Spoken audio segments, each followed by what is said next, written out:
आज हमने इस लैब के अंदर की तस्वीरों के आधार पर आपके लिए एक विश्लेषण तैयार किया है। यह विश्लेषण देखकर आप समझ जाएंगे कि क्यों चीन के सामान की तरह उसके दावों की भी कोई गारंटी नहीं है। जैसा चीन का सामान है, उसकी लैब्स भी वैसी ही हैं, उनकी सुरक्षा भी वैसी ही है और उनके वैज्ञानिक भी वैसे ही हैं। और चीन अब सिर्फ अपनी बदनामी से बचने के लिए वुहान लैब की तस्वीरों के नाम पर एक नया प्रोपेगेंडा कर रहा है।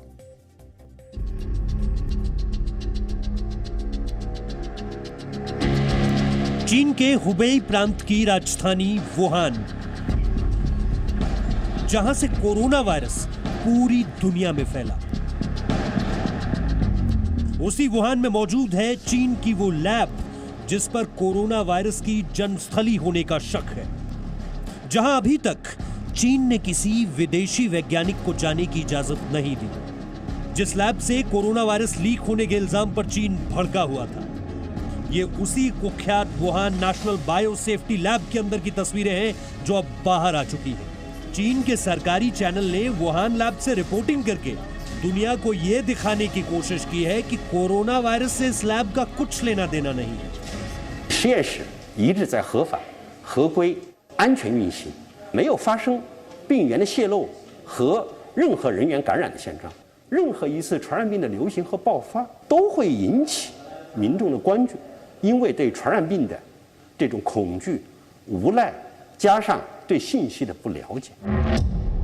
इस लैब पर आरोप है कि यहां चीन के वैज्ञानिक कोरोना वायरस पर रिसर्च कर रहे थे। रिसर्च के दौरान ही जानबूझकर या गलती से कोरोना वायरस पहले वुहान की वेट मार्केट में पहुंचा और फिर पूरी दुनिया में फैल गया।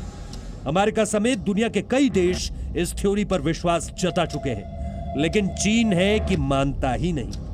没有得到许可，你一只蚊子都飞不进去；没有得到许可，你一个科研人员连实验室的一滴水是吧，一张纸片都拿不出来。所以有人说是这个实验室里面，他们把那个实验动物去倒卖，或者实验动物逃逸了，那是因为他对我们实验室的管理和运行不了解。 करीब 3000 वर्ग मीटर में फैली वुहान नेशनल बायोसेफ्टी लेबोरेटरी दुनिया की उन गिनी चुनी वायरोलॉजी लैब्स में शामिल है जिन्हें क्लास 4 पैथोजेंस यानी P4 स्तर के वायरस के इस्तेमाल की इजाजत है। आसान भाषा में कहें तो यहाँ उन सबसे खतरनाक वायरसों पर रिसर्च होती है और उनकी वैक्सीन तैयार की जाती है जिनसे इंसान से इंसान में संक्रमण फैलने का सबसे ज्यादा खतरा रहता है। 3年SARS的爆发也暴露出我们国家在 公共卫生体系方面的一些薄弱，所以当时呢，我们就启动了建设高等级生物安全实验室。所以最终啊，我们在2018年是吧，获得了国家活动资格的评审，表明了中国呢能够在自己的实验室当中开展烈性病毒的研究。 चीन दावा करता है कि वुहान लैब से कोरोना वायरस बाहर जा ही नहीं सकता। चीन के सरकारी टीवी न्यूज चैनल ने जिस तरह से वुहान लैब की रिपोर्टिंग की है, वो पब्लिसिटी स्टंट से ज्यादा कुछ नहीं है, क्योंकि इसी वुहान लैब का सच दुनिया के सामने पहले ही आ चुका है। ये वुहान लैब की तस्वीरें हैं जिन्हें पहली बार वर्ष 2018 में चीन के ही एक अखबार ने जारी किया था। अप्रैल में ट्विटर पर यह तस्वीरें वायरल हो गई। इन तस्वीरों के आधार पर दावा किया गया कि जानलेवा वायरस को स्टोर करने वाले रेफ्रिजरेटर में से एक के दरवाजे की सील टूटी हुई है। इसमें बैट कोरोना वायरस भी शामिल है, लेकिन चीन ना तो सच को मानना चाहता है और ना दुनिया को सच बताना चाहता है। 实际上，实验室就是2个盒子，外面的一个盒子和里面一个盒子。普通的民众可能认为这个实验室就是一个黑匣子，但是你看了之后，你看看，我们这个实验室是一个非常开放透明的一个实验室。你外面的人你也可以看到我，我这里面的人也可以看到外面。我们希望把它打造成国际的一个交流平台。我们希望有更多的外国的科学家能够到我们这个实验室工作，没有发生 वुहान लैब से प्रोपेगेंडा रिपोर्टिंग के जरिए चीन खुद को निर्दोष साबित करने में जुटा है, लेकिन उनकी बातों पर यकीन न करने की एक नहीं कई वजह है।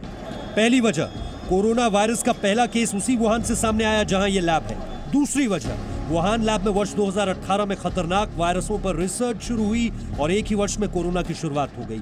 तीसरी वजह, वुहान लैब में 1500 से ज्यादा घातक वायरस मौजूद हैं जो लीक होने पर दुनिया भर के लिए खतरा बन सकते हैं। इसलिए यह अंदेशा जताया जा रहा है कि कोरोना वायरस इसी लैब से लीक हुआ, लेकिन चीन अभी भी सच को छिपाने में जुटा हुआ है, ठीक वैसे ही जैसे उसने कोरोना वायरस को लेकर दुनिया को अंधेरे में रखा। इसलिए अब चीन की किसी भी बात पर भरोसा करना मुश्किल ही नहीं, नामुमकिन। ब्यूरो रिपोर्ट, जी मीडिया। चीन में आजकल एक और कॉन्स्पिरेसी थ्योरी चल रही है और वो ये कहती है कि चीन ने इस वायरस का सच छिपाने के लिए वुहान में एक नकली बाढ़ का इंतजाम भी कर लिया है। वुहान में इन दिनों बहुत बारिश हो रही है और इस बाढ़ की वजह से वुहान के 1 करोड़ 10 लाख नागरिकों को घरों में रहने के लिए कहा गया है। ऐसा ही आदेश कोविड-19 के दौरान भी जारी किया गया था। चीन के मौसम विभाग का दावा है कि वुहान में अगले 31 दिनों तक ऐसे ही भारी बारिश होती रहेगी और इस बारिश की वजह से यहां कई बांध यानी डैम्स ओवरफ्लो होने लगे हैं। लेकिन कुछ लोगों का यह दावा है कि स्थानीय प्रशासन जानबूझकर इन डैम्स से पानी छोड़ रहा है ताकि बाढ़ का खतरा वुहान पर बना रहे।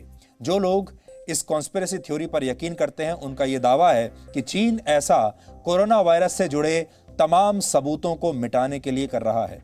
अगले हफ्ते विश्व स्वास्थ्य संगठन की एक टीम वुहान जाने वाली है और वो जांच करेगी इस वायरस के बारे में और यह दावा है कि चीन उससे पहले जितने भी सबूत अभी बचे हुए हैं उन्हें भी मिटा देना चाहता है और इसके लिए वो इस नकली बाढ़ का सहारा ले रहा है। अगर वो चाहता तो इन डैम्स पर कंट्रोल करके इस बाढ़ को कंट्रोल कर सकता था, लेकिन उसने ऐसा किया नहीं।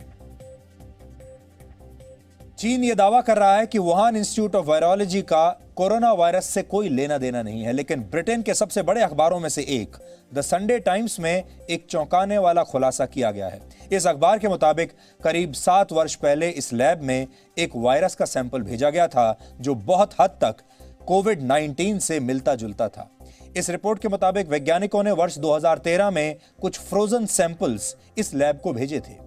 ये सैंपल्स एक तांबे की खदान से हासिल किए गए थे जहां बड़ी संख्या में चमगादड़ थे।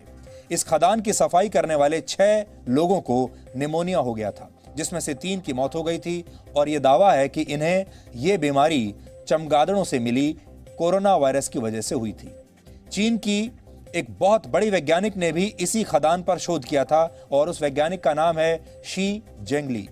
शी जेंगली को चीन में बैट वुमन भी कहा जाता है क्योंकि वो लगातार चमगादड़ों पर रिसर्च करती रही हैं। इस वैज्ञानिक ने फरवरी 2013 में यह दावा किया था, सोचिए आज से 7 साल पहले उन्होंने यह दावा किया था कि 2013 में वायरस के जो सैंपल जमा किए गए थे वो मौजूदा कोरोना वायरस से 96% तक मेल खाते हैं। इस खदान से हासिल किए गए वायरस को RATG13 नाम दिया गया है। हालांकि वुहान लैब के डायरेक्टर का दावा है कि इस वायरस की कोई लाइव कॉपी उनकी लैब में नहीं है, लेकिन चीन के ऐसे किसी भी दावे पर आसानी से यकीन भी नहीं किया जा सकता।